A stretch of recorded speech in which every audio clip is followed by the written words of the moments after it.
Hello everyone, welcome back to Himachal success book. आज हम discuss करेंगे 16 से 23 अप्रैल 2022 के हिमाचल प्रदेश के करंट अफेयर्स। इसके अलावा अगर आपको इस सेशन की पीडीएफ चाहिए तो आप टेलीग्राम चैनल से डाउनलोड कर सकते हैं। टेलीग्राम पे सर्च कीजिए हिमाचल सक्सेस बुक और वहाँ से आप इस सेशन की पीडीएफ प्राप्त कर सकते हैं। स्टार्ट करते हैं discussion. First question is the NHPC Limited has signed an MOU with which district administration for the execution of the pilot green hydrogen project in the area of mobility। NHPC limited ने गतिशीलता के क्षेत्र में pilot green hydrogen परियोजना के निष्पादन के लिए किस जिला प्रशासन के साथ एक समझौते ज्ञापन पर हस्ताक्षर किए हैं? ये किए गए हैं चंबा डिस्ट्रिक्ट एडमिनिस्ट्रेशन के साथ।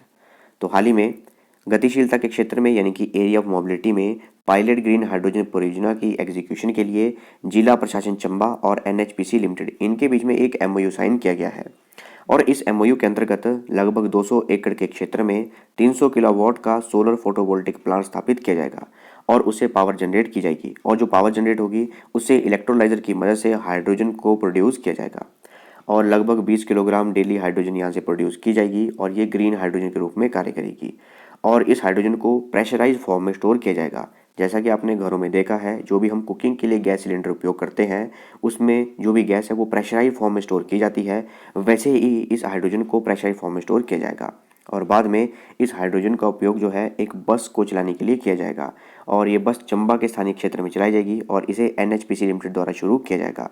लगभग 8 घंटे या फिर 200 किलोमीटर तक का ये ट्रैवल करेगी और 32.1 यानी कि 33 सीटों की ये बस होगी और जीरो एमिशन ऑफ कार्बन के रूप में कार्य करेगी। इसके अलावा भारत के प्रधानमंत्री नरेंद्र मोदी ने घोषणा की थी कि वर्ष 2070 तक भारत को कार्बन न्यूट्रल बना दिया जाएगा और वर्ष 2030 तक जो भी हमारे नॉन फॉसिल फ्यूल सोर्सेज हैं यानी कि गैर जीवाश्म ईंधन स्रोत हैं जैसे कि hydro electricity, geothermal, solar, wind, biomass energy, इनसे 500 गीगावाट उत्पन्न जो है एनर्जी की जाएगी जो कि मौजूदा क्षमता की 50% होगी। इसके अलावा जो हमारा NHPC लिमिटेड है उसके चेयरमैन हैं AK Singh. Rupees 1400 crore has been proposed for the conservation of ancient temples that are submerged in which lake every year। हर वर्ष किस झील में डूब जाने वाले प्राचीन मंदिरों के संरक्षण के लिए 1400 करोड़ रुपए का प्रस्ताव रखा गया है। तो कौन सी झील में डूबते हैं ये? तो इस झील का नाम है गोविंद सागर लेक। तो हर वर्ष बिलासपुर में गोविंद सागर झील में डूबे प्राचीन मंदिरों के संरक्षण के लिए 1400 करोड़ रुपए का प्रस्ताव रखा गया है। देखिए, जब वर्ष 1963 में भाखड़ा बांध का निर्माण कंप्लीट हो गया था तो वर्ष 1964 तक जो बिलासपुर जिले का पुराना बिलासपुर शहर है वो पूरा का पूरा गोविंद सागर झील में जलमग्न हो गया था और लगभग यहाँ पर 28 मंदिर थे, उनमें से अब केवल 8 ही बचे हैं और शेष 8 मंदिरों में 3 मुख्य मंदिर हैं, वो है रंगनाथ टेम्पल, खानेश्वर टेम्पल और नरदेश्वर टेम्पल।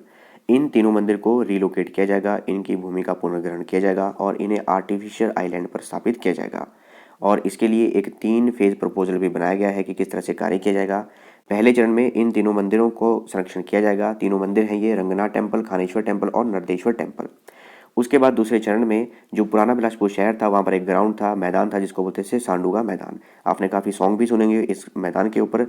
तो इस मैदान को उपयोग किया जाएगा जब भी पानी का लेवल कम होता है तो उस समय इसका उपयोग किया जाएगा और वहाँ पर एक मनोरंजक स्थान को डेवलप किया जाएगा और ये पानी से काफ़ी लेवल ऊपर होगा और यहाँ पर एक एम्फी थिएटर बनाया जाएगा, एक पैदल चलने का मार्ग भी बनाया जाएगा और तीसरे चरण में एक आर्टिफिशियल लेक बनाई जाएगी जहाँ पर कि वाटर स्पोर्ट्स एक्टिविटीज़ करवाई जाएंगी। Under which project the Himachal Pradesh Patent Information Center has referred the matter to the registrar GI tag Chennai to get GI tag for Chamba metal crafts. Himachal Pradesh patent सूचना केंद्र ने किस परियोजना के तहत चंबा धातु शिल्प के लिए GI टैग प्राप्त करने के लिए मामले को GI टैग रजिस्ट्रार चेन्नई को भेजा है? तो कौन से प्रोजेक्ट के अंतर्गत इन्हें GI टैग दिलवाया जा रहा है? ये है Chambyal project. Option C correct answer है। तो चंबा जिला प्रशासन और हिमाचल प्रदेश पेटेंट सूचना केंद्र जो कि शिमला में स्थित है, तो इनके द्वारा GI टैग की सूची में चंबा मेटल क्राफ्ट्स को लाने के लिए जो भी प्रोसेस है उसे कंप्लीट कर दिया गया है और GI एक्ट 1999 के तहत चंबा मेटल क्राफ्ट्स को अब GI टैग दिया जाएगा। तो इसकी सूची में शामिल करने के लिए जो हमारी चंबा मेटल क्राफ्ट सोसाइटी है उनके सहयोग से हिमकोश द्वारा जो रजिस्ट्रार GI टैग चेन्नई है उन्हें ये मामला रेफर कर दिया गया है। जो भी फॉर्मेलिटीज़ हैं वो पूरी कर दी गई हैं और दिसंबर 2020 में चंबा जिला प्रशासन ने एक प्रोजेक्ट शुरू किया था जिसका नाम है चंब्याल प्रोजेक्ट। इसके अंतर्गत जो भी चंबा के पारंपरिक उत्पाद हैं उन्हें राष्ट्रीय और अंतर्राष्ट्रीय स्तर पर मान्यता देने के उद्देश्य से इस प्रोजेक्ट को शुरू किया गया और इस प्रोजेक्ट को प्रैक्टिकल शेप देने के लिए जो भी विभिन्न कला एवं शिल्प समितियां हैं यानी कि आर्ट एंड क्राफ्ट सोसाइटीज़ हैं उन्हें रजिस्टर किया गया और उनके अंतर्गत कार्य किया गया। Himachal Pradesh has become the which state in the country to initiate the creation of DNA database. Himachal Pradesh DNA database के निर्माण की पहल करने वाला देश का कौन सा राज्य बन गया है? तो पहला राज्य बन गया है हिमाचल प्रदेश। तो हिमाचल प्रदेश डीएनए डाटाबेस की बनाने की पहल करने वाला देश का पहला राज्य बन गया है। और इस डीएनए डाटाबेस का उपयोग जो भी जघन्य अपराध करने वाले अपराधी हैं, हीनियस क्राइम करने वाले अपराधी हैं, उनकी जांच के लिए, आपदा पीड़ितों के लिए, लावारिस शवों के लिए, लापता व्यक्तियों के लिए और जो भी आतंक अपराधी हैं उनकी पहचान करने के लिए उपयोग किया जाएगा। डीएनए से उनकी पहचान की जाएगी। और इसके लिए जो हमारा डायरेक्टरेट ऑफ फॉरेंसिक सर्विस है, जो कि शिमला के जुंगा में स्थित है, उन्होंने 55 लाख रुपए की लागत से DNA profile databasing and matching technology का उपयोग करते हुए स्मॉल पॉन टीएम सॉफ्टवेयर, इस सॉफ्टवेयर को खरीदा है।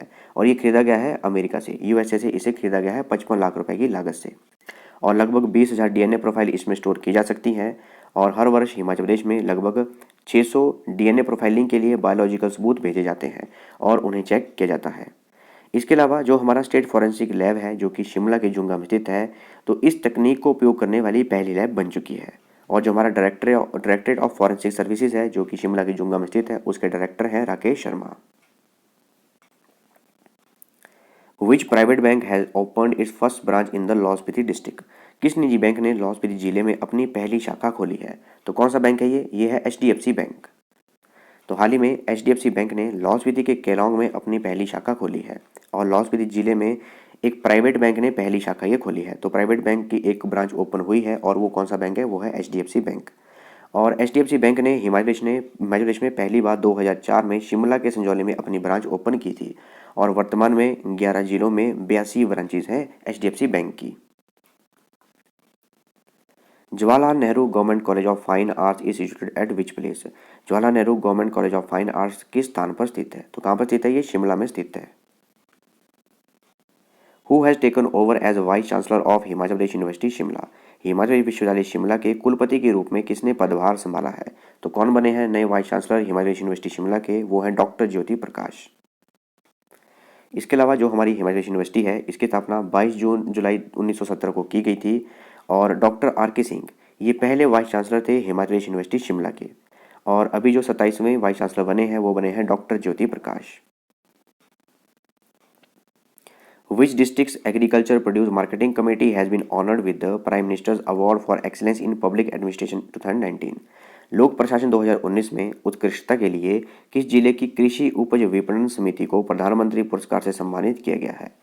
तो कौन सी जिले की एग्रीकल्चर प्रोड्यूस मार्केटिंग कमेटी है? कौन सी जिले की एपीएमसी है? ये सोलन जिले की एपीएमसी है। तो हाल ही में ई राष्ट्रीय कृषि बाजार यानी कि ई नेशनल एग्रीकल्चर मार्केट, इस योजना के सफल कार्यान्वयन यानी कि सक्सेसफुल इम्प्लीमेंटेशन के लिए सोलन जिले की जो एग्रीकल्चर प्रोड्यूस मार्केटिंग कमेटी है, एपीएमसी है, उन्हें पब्लिक एडमिनिस्ट्रेशन 2019 के लिए प्रधानमंत्री पुरस्कार से सम्मानित किया गया है। और ये सम्मान दिया गया एपीएमसी सोलन को 15वें सिविल सर्विस डे पर, जो कि 21 अप्रैल को मनाया गया। इसके अलावा ये जो हमारी ई राष्ट्रीय कृषि बाजार है यानी कि ई नाम है, ई नेशनल एग्रीकल्चर मार्केट है, ये एक pan India electronic trading portal है जहाँ पर ट्रेड किया जाता है। जो भी कृषि की वस्तुएं हैं उनका क्रय विक्रय किया जाता है। और जितने भी एपीएमसी मंडियाँ बनाई गई हैं उन्हें इन पर नेटवर्क किया गया है। और इस पोर्टल पर एपीएमसी मार्केट से संबंधित जो भी सूचनाएं हैं, सेवाएं हैं, वो सारी सारी प्रदान की जाती हैं। जैसे कि जो हमारा सामान है, कब उसको अराइव हुआ, कब उसे भेजा गया, उसके प्राइस क्या हैं, उसके बाय और सेल ट्रेड ऑफर्स क्या हैं, उनका प्रोविज़न क्या है, किस तरह ट्रेड करना है उन्हें, और जितने भी क्रूशियल सर्विस हैं वो सारी की सारी इस ई नाम पोर्टल पर बताई जाती हैं। और ये जो ई नाम पोर्टल है यानी कि इलेक्ट्रॉनिक राष्ट्रीय कृषि बाजार है, नेशनल एग्रीकल्चर मार्केट है, 14 अप्रैल 2016 को इसे लॉन्च किया गया था। और जब पहली बार पायलट बेसिस पर इसे लॉन्च किया गया था तो सोलन की जो एपीएमसी मार्केट है उसे भी पहले चरण के लिए सिलेक्ट किया गया था पायलट बेसिस पर। और पहली बार टमाटर, मटर और सेब इन्हें ई नाम पोर्टल पर बेचा गया था। और वित्तीय वर्ष 2019-20 में एपीएमसी के माध्यम से 91,928 क्विंटल कृषि उपज यानी कि एग्रीकल्चर प्रोड्यूस की बिक्री की गई थी। इसके अलावा पहले चरण में फर्स्ट फेज में हिमाचल प्रदेश में 19 ई नाम मंडियां खोली गई थी। और सोलन को पहली बार 2017 वित्तीय वर्ष में ये अवार्ड मिला था और अब दूसरी बार ये अवार्ड दिया गया है 2019 के लिए। Which police station has got the first position in Himachal Pradesh in थाना-वाइज ranking of central government project CCTNS? केंद्र सरकार के प्रोजेक्ट CCTNS की थानावार रैंकिंग में किस पुलिस थाने ने हिमाचल प्रदेश में प्रथम स्थान प्राप्त किया है? तो कौन सा पुलिस स्टेशन है ये है बालूगंज वेस्ट पुलिस स्टेशन, जो कि शिमला जिले में स्थित है। तो हाल ही में केंद्र सरकार के प्रोजेक्ट CCTNS यानी कि crime criminal tracking network system, इनके अंतर्गत जितने भी पुलिस स्टेशन है उनकी थानावार रैंकिंग जारी की गई। और हिमाचल प्रदेश का जो नंबर 1 पुलिस स्टेशन है वो है शिमला जिले का बालूगंज वेस्ट पुलिस स्टेशन। और बालूगंज वेस्ट पुलिस स्टेशन को 28.40 इतने अंक हासिल हुए। दूसरे नंबर पर रहा मंडी जिले का सुंदरनगर पुलिस स्टेशन और तीसरे नंबर पर रहा ऊना जिले का हरोली पुलिस स्टेशन। और ये जो हमारी CCTNS की रैंकिंग है इसे 3 मंथ के डाटा के आधार पर रिलीज किया जाता है।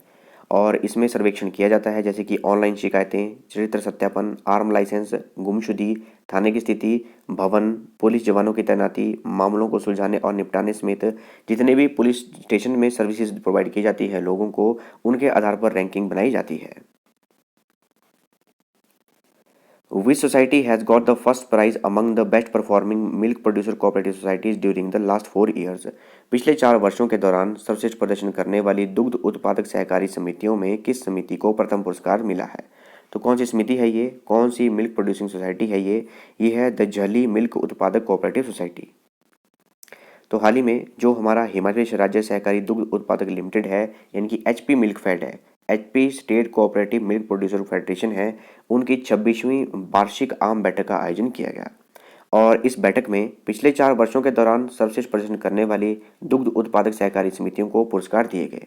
हिमाचल प्रदेश में नंबर 1 पर रही कुल्लू जिले की झली दुग्ध उत्पादक सहकारी समिति और इन्हें पहले पुरस्कार के रूप में 10,000 रुपये दिए गए। दूसरे नंबर पर मंडी जिले की कुन्नू दुग्ध उत्पादक सहकारी समिति रही और इन्हें द्वितीय पुरस्कार के तौर पर 7500 रुपीज़ दिए गए। और तीसरे नंबर पर रही शमशी महादेव दुग्ध उत्पादक समिति और ये कुल्लू जिले की समिति है। इसके अलावा जो हमारा स्टेट मिल्क फेडरेशन है उसके अध्यक्ष हैं निहाल चंद ठाकुर और इनके अनुसार हिमाचल प्रदेश में 977 यानी कि 977 दुग्ध समितियाँ यानी कि मिल्क सोसाइटीज़ हैं। अच्छा, जो ऑप्शन ए है, ऑप्शन ए जो है वो है कामधेनु हितकारी मंच नमहोल जो कि बिलासपुर जिले में स्थित है। आप कमेंट बॉक्स में ये क्वेश्चन का आंसर दीजिएगा कि पिछले वर्ष इन्हें कौन सा अवार्ड दिया गया था। ये जो हमारी कामधेनु हितकारी मंच नमहोल है इन्हें पिछले वर्ष कौन सा अवार्ड दिया गया था। जो भी आंसर है इसका कमेंट बॉक्स में लिख के दीजिएगा। With which company Himachal Pradesh Electricity Board is going to set up solar power project at Kaza in Lahaul Spiti district? Himachal Pradesh विद्युत बोर्ड किस कंपनी के साथ लाहौल स्पीति जिले के काजा में सौर ऊर्जा परियोजना स्थापित करने जा रहा है? तो कौन सी कंपनी के साथ करेगा? ये करेगा सोलर इलेक्ट्रिक कॉरपोरेशन। तो हिमाचल के जिला लाहौल स्पीति के काजा में अगस्त 2022 से 2 मेगावाट का सौर ऊर्जा उत्पादन शुरू कर दिया जाएगा। और इसके लिए जो हमारा स्टेट इलेक्ट्रिसिटी बोर्ड है उनके द्वारा सोलर इलेक्ट्रिक कॉरपोरेशन, इन दोनों ने साथ में मिलकर एक सोलर एनर्जी प्रोजेक्ट शुरू किया है। और इस प्रोजेक्ट में लगभग 1 मेगावाट तक की जो है बिजली भी स्टोर की जाएगी। A literature festival was organised in which university in Himachal Pradesh? Himachal Pradesh के किस विश्वविद्यालय में साहित्य उत्सव का आयोजन किया गया? ये किया गया शूलिनी यूनिवर्सिटी में जो कि सोलन जिले में स्थित है। Who has been given the Best Sports Achiever Award by the Minister of State for Social Justice and Empowerment Ramdas Athawale? सामाजिक न्याय और अधिकारिता राज्य मंत्री रामदास अठावले द्वारा सर्वश्रेष्ठ खेल उपलब्धि पुरस्कार किसे दिया गया है? ये दिया गया है हेमंत लता नायर को। हेमंत लता नायर को जो हमारे केंद्रीय सामाजिक न्याय और अधिकारिता राज्य मंत्री हैं वो है रामदास अठावले, उनके द्वारा सर्वश्रेष्ठ खेल उपलब्धि पुरस्कार यानी कि बेस्ट स्पोर्ट्स अचीवर अवार्ड से सम्मानित किया गया है। How many crore rupees project proposal has been sent to the central government for the construction of ropeway from Chamba's new bus stand to Chamba Chaugan? Chamba के नए बस स्टैंड से चंबा चौगान तक ropeway के निर्माण के लिए कितने करोड़ रुपए का परियोजना प्रस्ताव केंद्र सरकार को भेजा गया है? ये लगभग 25 करोड़ रुपए का प्रस्ताव है। At which place did Chief Minister Jairam Thakur unveil the statue of Dr. B.R. Ambedkar on his 131st birth anniversary? मुख्यमंत्री जयराम ठाकुर ने किस स्थान पर डॉक्टर B.R. अम्बेडकर की 131वीं जयंती पर उनकी प्रतिमा का अनावरण किया? ये किया गया पालमपुर में। At which place did Chief Minister Jairam Thakur unveil the statue of Kargil war hero captain Vikram Batra? मुख्यमंत्री जयराम ठाकुर ने किस स्थान पर कारगिल युद्ध के नायक कैप्टन विक्रम बत्रा की प्रतिमा का अनावरण किया? ये किया पालमपुर में। Who has got the first position in state level विद्यार्थी विज्ञान मंथन चैंपियनशिप? राज्य स्तरीय विद्यार्थी विज्ञान मंथन प्रतियोगिता में प्रथम स्थान किसे प्राप्त हुआ है? ये हुआ है शाश्वत शर्मा को। To encourage hotels to go in for energy and water conservation and have expensive greenery, the Himachal Pradesh government will start which type of rating for hotels? होटलों को ऊर्जा और जल संरक्षण के लिए प्रोत्साहित करने और व्यापक हरियाली के लिए हिमाचल सरकार होटलों के लिए किस प्रकार की रेटिंग शुरू करेगा? तो ग्रीन रेटिंग शुरू की जाएगी। तो जितने भी होटल हैं हिमाचल प्रदेश में, उन्हें ऊर्जा और जल संरक्षण यानी कि एनर्जी और वाटर कंजर्वेशन के लिए प्रमोशन करने के लिए, प्रोत्साहित करने के लिए, एनकरेज करने के लिए और आसपास व्यापक हरियाली के लिए हिमाचल सरकार ग्रीन रेटिंग शुरू करेगा। और जो रेटिंग है ये हिमाचल प्रदेश प्रदूषण नियंत्रण बोर्ड है उनके द्वारा शुरू की जाएगी और जो इंटरनेशनल स्टैंडर्ड है उनके आधार पर ड्राफ्ट भी तैयार किया जा रहा है। In which district is the Prashar Lake situated, which will be promoted for the tourism purpose? Parashar झील किस जिले में स्थित है जिसे पर्यटन की दृष्टि से बढ़ावा दिया जाएगा? तो ये मंडी जिले में स्थित है। और ये जो पराशर ऋषि का टेम्पल है पगोड़ा स्टाइल में बनाया गया है और 13वीं शताब्दी में राजा बाणसेन द्वारा इसे बनवाया गया था। राजा बाणसेन मंडी के राजा थे, उनके द्वारा इसे बनवाया गया था। ये थी हमारी डिस्कशन। और अगर आपको इस सेशन की पीडीएफ चाहिए तो आप टेलीग्राम चैनल से डाउनलोड कर सकते हैं। टेलीग्राम पे सर्च कीजिए हिमाचल सक्सेस बुक और वहाँ से आप इस सेशन की पीडीएफ प्राप्त कर सकते हैं। मिलते हैं नेक्स्ट डिस्कशन में। Thanks for watching video. Do like share and subscribe my channel.